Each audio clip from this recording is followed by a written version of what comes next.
अस्सलामुअलैकुम दोस्तों की हाल चाल है जनाब। तुसीं वेखदे पे गुलाम अहमद टीवी ते मैं तुहाडा मेजबान हाजी गुलाम अहमद। दोस्तों सब तो पहले अपने चैनल नूं करना सबसक्राइब ते नाल लगे बेल दे बटन करना क्लिक ताकि साडी अच्छी ते नवी बेहतरीन वीडियो दा नोटिफिकेशन हमेशा की तरह वीरा भरावां नूं मिलदा रहे। सब तो पहले अज अल्लाह दे फजलो करम नाल पहलन झोटी बड़ी जनाब नस्ल जात अल्लाह दे फजलो करम नाल घर दी झोटी कोई जनाब व्यापार वाली नहीं। बाकी जनाब लैने देने हमेशा की तरह मुकद्दर हुंदे ने सौदा नाल नसीब दे। उम्मीद करांगा जिन्ने मेरे वीर भरा ने सारे अल्लाह दे फजलो करम नाल खैर खरीदना होणगे। झोटी नूं माशाअल्लाह एक कड्डी खुड्डा पुट्ठा टाक कैमरे नजर है खब्बे दा लिबास माशाअल्लाह। बाकी जनाब कद चंगा लाम चंगी। बाकी लिबास की गल जनाब करते हैं अल्लाह के फजलो करम नाल आर्डर क्वालिटी धुनी तो लैके ते साफ तिकर सोहना थण माशाअल्लाह। चारे थण माशाअल्लाह कला कला थण झोटी नूं माशाअल्लाह खुरां तो लैके ते नास तिकर अल्लाह के फजलो करम नाल नीली दा तोहफा है मेरे भरावां वास्ते। बाकी जनाब सजरी सूई है किन्ने दिन हो गए ने किन्ना मालक जनाब मुहब्बत ते प्यार नाल मुल करदा है। ये अगे चल के सारियां गल्लां जनाब मालक तो सांझियां लवांगे। बच्चा मार चाचा तू तो बच्चे ही भुल गया। बाकी मेरा कैमरामैन कैमरे की नजर नाल भरावां नूं तसल्ली करवावेगा। घाटे वाधे दी पूरी अपनी जनाब जिम्मेदारी होगी।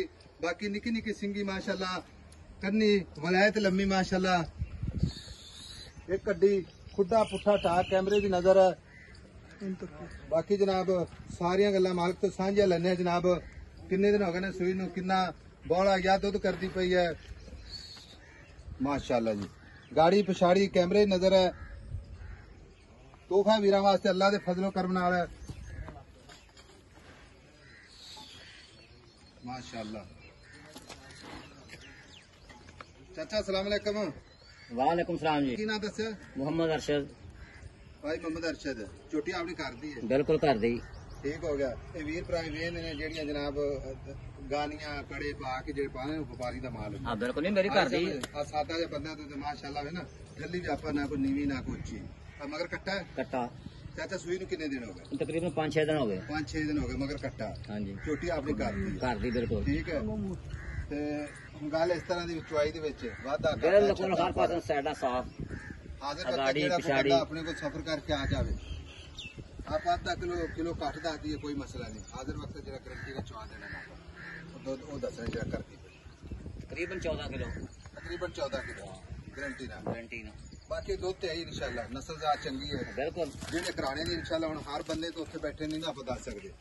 इंशाल्लाह नस्ल जात चंगी अच्छे घराने दी दूध करती रहेगी इंशाल्लाह 18-20 लीटर। नीली दे मੱਝਾਂ ਵੱਧਦੀਆਂ ਰਹਿੰਦੀਆਂ ਹੈ ਤੇ ਝੋਟੀ ਪਹਿਲਾਂ ਸੂਈ ਹੈ ਜੇ। सही गल है छोटी लवी छोटी है केड़ा भी गारंटी पूरी अपनी गारंटी पूरी हर तरह दी। कोई आवे ना आवे कोई मसला नहीं अपनी घर दी कोई सूई खड़ी अल्लाह माफ करे इहदे च केड़ा कोई घाटा वाधा है।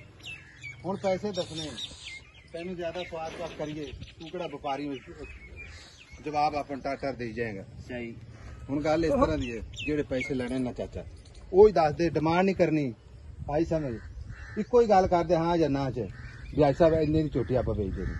ਇਹ ਤੁਹਾਡੇ ਵਾਸਤੇ 7,20,000 ਦੀ ਝੋਟੀ ਹੈ ਜੀ। 7,20,000 20,000 ਦੀ ਕੋਈ ਆਪਣਾ ਵੀਰ ਭਰਾ ਆਪਣਾ ਸੱਜਣ ਆ ਜਾਂਦਾ ਤੇ ਕੋਈ ਮਾੜਾ ਮੋਟਾ ਪਿਆਰ ਮੁਹੱਬਤ ਹੋ ਜਾਏ ਚਲੋ ਫਿਰ ਬਾਅਦ ਦੇਖਿਆ ਜਾਂਦਾ ਨਾ ਫਿਰ ਕਰਨਾ ਵੀ ਪੈ ਜਾਂਦਾ ਕਰਨਾ ਵੀ ਪੈ ਲੇਕਿਨ ਜਾਂਦਾ ਅਸਲ ਚੀਜ਼ ਅਸਲ ਰੇਟ ਵੀ ਇਹੀ ਆ। ਬਾਕੀ ਝੋਟੀ ਖਰੀ ਹੈ इंशाल्लाह नस्ल जात वड़ैचा झोटे दी है ਉਹ ਵੜੈਚਾਂ ਝੋਟੇ ਦੀ माशाअल्लाह जेड़े वीर जवान जानते ने इंशाल्लाह भी वड़ैचा वाला झोटा ये आप झोटा नहीं इंशाल्लाह ये ओदी धी है जनाब। बाकी लेने देने हमेशा की तरह मुकद्दर झोटी है माशाअल्लाह जिवें जनाब पुत्र हुंदे ने माशाअल्लाह। बाकी झोटी दी सिंगी निकी निकी माशाअल्लाह कद चंगा लाम चंगी पूरी बरीक माशाअल्लाह 7,20,000 विच मुहब्बत प्यार इंशाअल्लाह। नंबर अपना स्क्रीन ते 0348 067 8468 मिलेंगे जनाब एक अच्छी ते बेहतरीन अगली वीडियो दे नाल। अल्लाह निगहबान पाकिस्तान जिंदाबाद।